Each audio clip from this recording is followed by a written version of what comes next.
সাবেক প্রধানমন্ত্রী শেখ হাসিনার সামরিক উপদেষ্টা তারিক আহমেদ সিদ্দিকী, তার স্ত্রী শাহীন সিদ্দিক ও তাদের সন্তান নুরিন সিদ্দিকের 24.80 বিঘা জমিসহ 5টি প্লট ও 5টি ফ্ল্যাট জব্দের আদেশ দিয়েছেন আদালত। মঙ্গলবার দুদকের আবেদনের পরিপ্রেক্ষিতে ঢাকা মহানগর সিনিয়র স্পেশাল জজ জাকির হোসেন গালিব এই আদেশ দেন।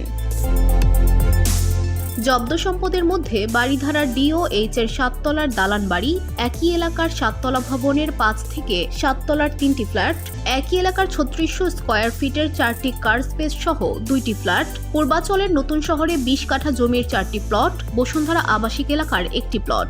দুদকের উপপরিচালক মনিরুল ইসলাম জব্দের আবেদন করেন। বসুন্ধরা, উত্তরা, বনশ্রী, কুড়িল ও বাড্ডা সহ রাজধানীর বিভিন্ন স্থানে অভিজাত ও অত্যাধুনিক মানের ফ্ল্যাট কেনার এক নির্ভরযোগ্য প্রতিষ্ঠান প্লেজেন্ট প্রপার্টিজ লিমিটেড। তাই আপনার স্বপ্নের আবাসনের জন্য আজই যোগাযোগ করুন। Pleasant properties limited, where destiny matches eventually. দুদকের জনসংযোগ কর্মকর্তা আক্তারুল ইসলাম এ তথ্য নিশ্চিত করে বলেন, জব্দ হওয়া জমিগুলো নারায়ণগঞ্জের রূপগঞ্জ ও গাজীপুরের কালীগঞ্জ উপজেলার।